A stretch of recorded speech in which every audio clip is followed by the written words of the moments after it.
Right, what's next? I'll tell you what's next. This boat. What a lovely, fantastic boat.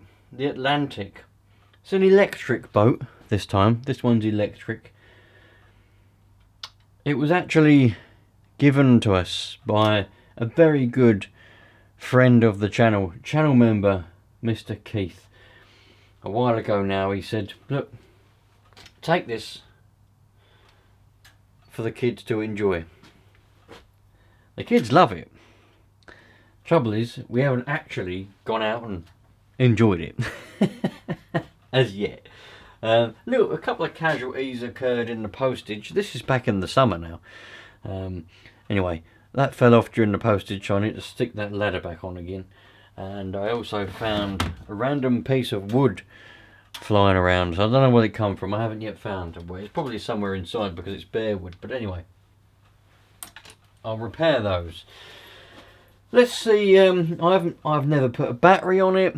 Obviously, it works. I'm assuming. Keith told me it works. I've put some batteries in the transmitter just now because I thought I'd bloody start this video off and then find out I've got no batteries. So I've been rummaging around indoors and I found some batteries. So the transmitter is on and it works. So that's good. I'll put that aerial up before we do a lot else. Now I've got a couple of batteries. It's actually got a Tamiya plug on it.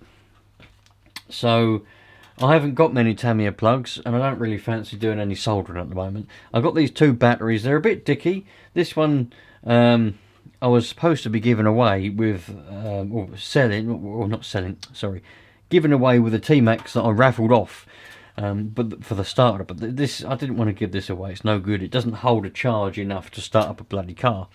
But I'm wondering if it'll be good enough just to run the propeller. Because surely a little prop on a boat won't take a lot of amperage, you know. And this other one here, don't know where it came from, but it's got the right plug on the end of it, 7.2 volts. So anyway, we'll see. Let's fire it up for the first time in my hands and see what it's like. I'm a bit limited for space on the bench. I've got a my Savage 21 over there. The battery's charging up on it for the receiver because I do plan on going and give it a bit of a run in the very near future. Hopefully at the weekend with any luck. So that's charging up. So I'm a bit limited for space. So if you'll just excuse me, I'll readjust you so you can hopefully see a bit better down in there. And we'll get the lid off, or the wheelhouse, or the bridge, whatever you want to call it. I mean, it's a wheelhouse, it's a bridge, a lid, whatever you want to call it. We'll get it off, we'll look inside it, and we'll stick a battery on it and just see what works. I do believe I can see some, and Keith told me that there's lights all around. Apparently all these little portholes should light up, all the bridge should all light up, the spotlight on the top there should light up, all these should light up, that should light up. So we should have a whole load of lights on these portholes here. So yeah, hopefully it should look pretty stunning. Right, I don't really know if that's doing any good, but hopefully you can kind of see a little bit better there now. So let's just move that little clip. I don't really know, to be fair. I've got the box for this, but I don't really know if it's if it had to be built or if it come readily assembled. I really don't know. Got to be careful because I've got the antenna in the tube and I don't really fancy having to re-thread it through. So we'll just kind of lean that. I'll forget about it. Come out of there. Right, that can go over there like that. It's the only thing about these boats, they're bloody fiddly. Right, there we go. So, can you see what we got in here? Probably not. Right. Can't move the camera because if I move the camera it'll stop recording audio, so I kind of have to leave it where it is. It's got a loose connection inside of it. Let me unplug this. Now we can move this all the way over there. Right, you stay there. There we go. Right, now I can do this and you can see what's inside. There we go. We got a receiver down at the bottom there, 27 megahertz. We've got a little battery thing at the top We've got the plug there where the main battery attaches, and yeah, a couple of weights, and it's very, very simple. Bit of polystyrene, yeah, and an electric motor in the middle. That's all we've got. So very, very simple, easy. I'm going to try and pan you down. Sorry if it buzzes and makes a load of noise. I think we're okay. Right, let's put this battery in it first. Like that. Oh, must already be switched on. It is, the switch is already on. It made a noise. Switch on the transmitter. Here we go. Oh, we've got rudderage. We've got reverse. Blimey. That's really cool. It works. Well, of course it worked. I mean, I knew it was going to work. I mean, but, you know, when you fire something up, even if it's electric, when you turn it on for the first time in your hands, even though if the person you got it from says, oh yeah, it works, but it's still nice to do it for yourself, isn't it? So, let's see. I think I've got some AA batteries in this. This is just like a little battery tub. I just, if I take some AAs out of anything, I just stuff them in there. And I've got a bad habit of taking batteries out of things. You know when, like, if you get your transmitter, for example, it takes 8 batteries. Well, believe it or not, it can take 1 or 2 batteries to go flat, and obviously the whole lot won't work. So you could have the other 6 batteries can be fine, but 2 of them can be flat, and it won't provide enough voltage. And that's the same for a lot of things that take more than 1 battery. You could have a TV remote that takes 2 batteries. If one of them decides it ain't going to hold a charge as much as the other one, and that goes flat, you throw both the batteries away. But really, it could just be one that's flat. I know it's a lot more effort than a lot of people care to take, but it's the truth. But if I take batteries out of a transmitter that's gone flat, I'll just throw the whole lot in here. I won't bother testing them, I'll just throw them all in here. So the chances of some of these being completely flat is probably quite high. But let's take a couple of these Hyundai batteries out, and we'll stick them in this. That one goes in there. That one goes in there like that. Let's bring back the bridge. Right. And that's got to plug into that. Like that. Switch on that switch. I don't know whether you can see that. Hold on. We've only got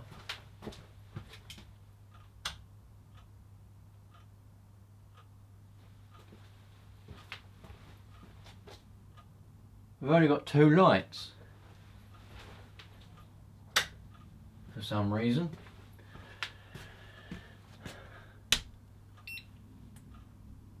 Oh no, I've turned my charger off with that plug, you cock. Sorry, Mr. Battery, sorry, Mr. Charger, I didn't mean to I got my lights wired into the, my light is wired into the 240 volt plug socket. It's not on a light switch because I couldn't be bothered to put one in, so I've got my lights on the plug socket, which also runs the charger and all the other stuff. What a cock. Anyway. Don't tell an electrician I said that. Why have we only got 2 lights? We should have all of these ones lit up. And on the other side, oh, they're all dead. Why? Why is that?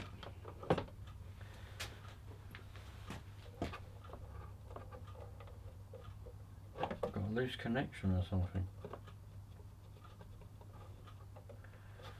Oh no. All these ones should be lit up as well.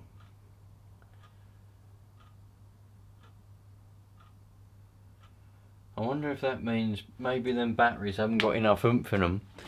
I know they're LEDs, and LEDs take very small amount of voltage. Oops.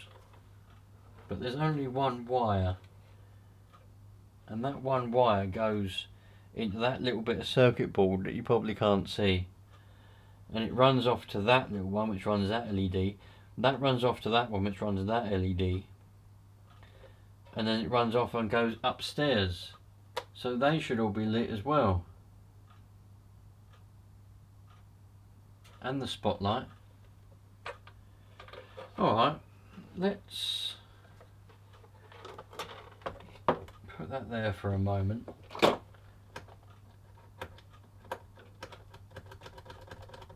Doesn't make a difference. It's very unlikely that all of those LEDs have gone dicky together. So I know LED lights, they take, you know, LED stands for light emitting diode, in case you didn't know, and they take very, very small amounts of electric. They take minute amperages compared to conventional bulbs, so they don't really take a lot of battery power to power up. But if these batteries are well and truly flat, it could be that's only doing the two red lights as well.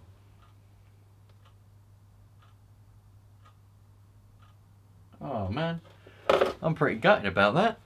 I was hoping that all them were going to light up, all the portholes were going to light up. Alright, well we're going to have to do a little bit of digging, aren't we? I'm going to leave them two batteries in there. I might go and invest and buy some brand new AA batteries, so I know they're fully charged, and maybe that will give it a bit of oomph and wake up those other LEDs. I don't know, but there's obviously something happened. And the thing is, the way that this circuitry is, I don't know whether you can see that particularly well, and perhaps if I zoom you in, we've got little, there's probably a proper name, but I'm going to call them a circuit board, but little circuit board EC, and the main power cable runs up and that attaches there, and then on the right hand side a little spur of a positive and negative run off and go to that little circuit board there. If I wiggle this around, I might be able to test that actually, get the old multimeter around and see if we got electric. Then that goes off and goes upstairs, and this one comes off and goes here, which then goes to that LED. Just for a bit of fun, let's see if we've got any electric going to that circuit board. Let's get the old Kool's multimeter out. Bloody fantastic multimeters. Fantastic products in general from Kool's. Very, very good. Now let's put this in a place where you can see it. You should be able to see it there, I reckon. Can you see that? Yeah. Now we should have positive and negative there. Nothing. We've got positive and negative coming in to the boards. Right. 2.77 volts going in.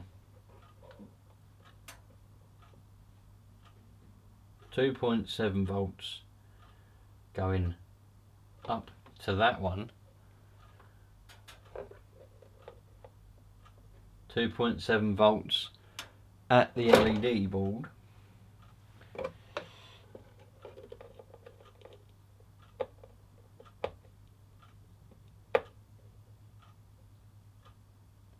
One point 2.7 volts going into the LED. So it must be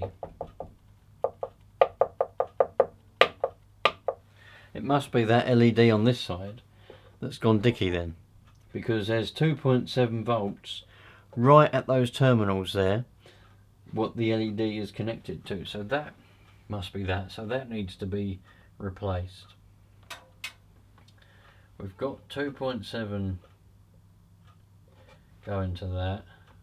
We've got nothing going to that side. So this side of that board, oh no, 2.7. What's here? Oh yeah, 2.7. So we have got 2.7 there. What have we got here? 2.7. So that means that that LED is at it as well. What are the chances of every LED on here being dead apart from those two red ones? Quite slim, but we've got voltage going to there. Really what I need to do, and if I'm honest, that's as far as I'm going to go this evening for testing that. But what I need to do really is get some new LEDs and touch them on those little terminals on that board. And if that LED lights up, I know that that LED there is gone. You know, it's had it. But we've got two red ones anyway, which, you know, that's pretty cool. Unplug that. What I'm going to do then, I'm going to charge up this battery, even though I don't really expect it to last very long. We'll probably get stuck out in the water. I'm going to charge up that one, and yeah, next time we get a chance we'll go down to the lake and give this a bit of a run. Such a cool looking boat. I'll show you up close. Yeah, have a look. Right, here we go. Look at this boat. Absolutely stunning. The Atlantic. Yeah, see, look, it's got LEDs in there, all in there, inside the portholes, a lot. And that spotlight there's an LED. LEDs all the way up there. They should all light up. So it's looking like all of them, apart from that one there and that middle one there, have all blown somehow. Maybe they got overvolted at some point, which is unlikely because you can only put AA batteries in there. But yeah, this is going to be really cool on the water. And I don't know how strong that's going to be really. I don't really want to snap it off, but I could put a bit of string around that. And this can be my rescue boat, because it's sometimes the Nitro boats, they have a bit of I run them out of fuel in the middle of the lake, and they get stuck out there, and I have to kind of fish them back. You can't really have a bit of string attached to a speedboat. It's a bit annoying. But I could use this as my rescue vessel now, can't I? I don't know why I didn't think of it earlier, to be fair. Anyway, there we go, you lot. I thought I'd give you a bit of a quick look at the Atlantic. An absolutely amazing little boat.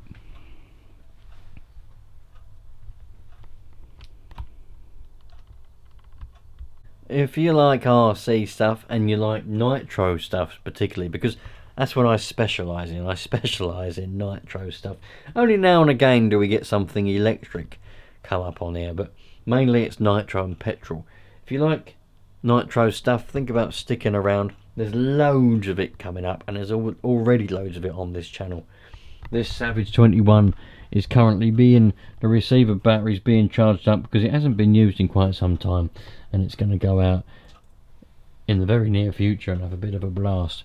And if you want to see that, think about sticking around. I'll catch you on the next one. Thanks for watching. Love life, because that's what we're here to do. Bloody well love it. Otherwise we wouldn't be here, would we? Wouldn't be put on earth to be unhappy, would we? No!